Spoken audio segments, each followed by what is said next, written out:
বিধি বহাল রেখে কিভাবে আমরা প্রচারণা করতে পারি সেই বিষয়ে আলোচনা হচ্ছিল। ভেবেছিলাম আজকে শিক্ষার্থীদের উদ্দেশ্যে অনেক কিছু বলবো আমরা জাতীয়তাবাদী ছাত্রদল মনোনীত। দেখলাম লেভেল প্লেইং ফিল্ড আছে, তার লটু আপনারা অবগত আছেন।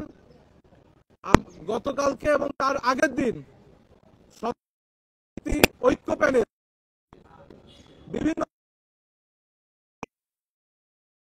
কখনো স্ট্যান্ডার্ড কখনো নারী এই ধরনের বিভিন্ন দিয়ে তারা এক ধরনের সমাবেশ এবং প্যানেল পরিচিতির আয়োজন করেছে, যেটা বিশ্ববিদ্যালয়ের যারা প্রশাসন রয়েছে, চিফ রিটার্নিং অফিসার রয়েছে, তাদেরকে অবগত করেছি। তাদেরকে যখনই জানানো হচ্ছে বলছে লোক পাঠাচ্ছি, বন্ধ করব, এটা উচিত হচ্ছে না। কিন্তু আমরা কিন্তু কোনো ধরনের পদক্ষেপ, কিন্তু যা বন্ধ করা উচিত নয় সেটা বন্ধ করছে, যা বন্ধ করা দরকার সেটা করছে না। আপনারা প্রত্যেকে অবগত আছেন আমাদের ঢাকা বিশ্ববিদ্যালয়ের পাশের যে হলগুলো রয়েছে সেখান থেকে শিক্ষার্থীদের যাতায়াত মাধ্যমকে সহজ করার জন্য বিভিন্ন শাটল সার্ভিস চালু ছিল, যেটা গতকালকে বন্ধ করে দেওয়া হয়েছে। যার পক্ষে আমি দেখি বিভিন্ন ধরনের মনোক্ষুণ্ণতা আমরা পরিলক্ষিত করছি, কেননা শিক্ষার্থীরা সহজে যাতায়াত করতে পারছে। যখন নির্বাচন অফিসারের সাথে কথা বললাম, চিফ রিটার্নিং অফিসারের সাথে, তিনি জানালেন এতে নাকি লেভেল প্লেইং ফিল্ড নষ্ট হচ্ছে। শিক্ষার্থীরা যাতায়াত করবে শাটল সার্ভিসে, এতে যদি লেভেল প্লেইং ফিল্ড, তাহলে যারা কনসার্টের নামে, স্ট্যান্ড আপ কমেডি শোয়ের নামে প্যানেল পরিচিতি করছে তাদের কি হচ্ছে সেটা আমরা জানি না। একইভাবে দেখলাম যেখানে 11টার পর কোনো নারী শিক্ষার্থীরা হল থেকে বের হতে পারে না।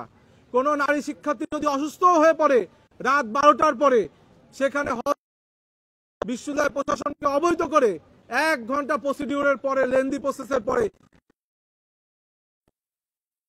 সেখানে আমরা দেখলাম একজন বিখ্যাত ভিপি প্রার্থী স্বতন্ত্র প্যানেল থেকে যিনি নির্বাচন করছেন, উমামা ফাতেমা, রাতের আধারে একটা 13 মিনিটে তিনি রোহিয়ালে প্রচারণা করছেন, যেটাকে শিক্ষার্থীরাও কিন্তু বিভিন্নভাবে নিন্দা জ্ঞাপন করছে এবং প্রত্যাখ্যান করছে। এই যে লেভেল প্লেইং ফিল্ড বলতে বিশ্ববিদ্যালয় প্রশাসন কিছুই নিশ্চিত করতে পারছে না, এই বিষয়ে আরো বিস্তারিত সম্যক ধারণা তুলে ধরবেন আমাদের ছাত্রদল মনোনীত ভিপি প্রার্থী আবিদুল ইসলাম খান।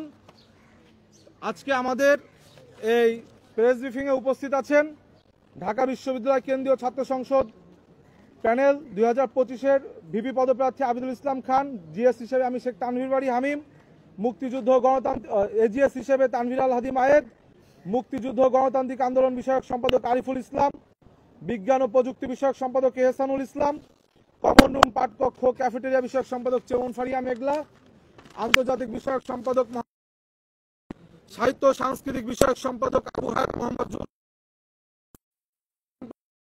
চাকমা, ছাত্র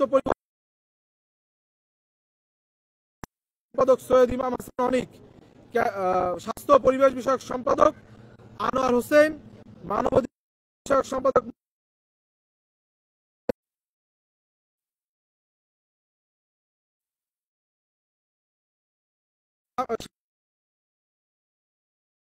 সদস্য মেহরুন্নেসা কিয়া, সদস্য ইব্রু আহমেদ,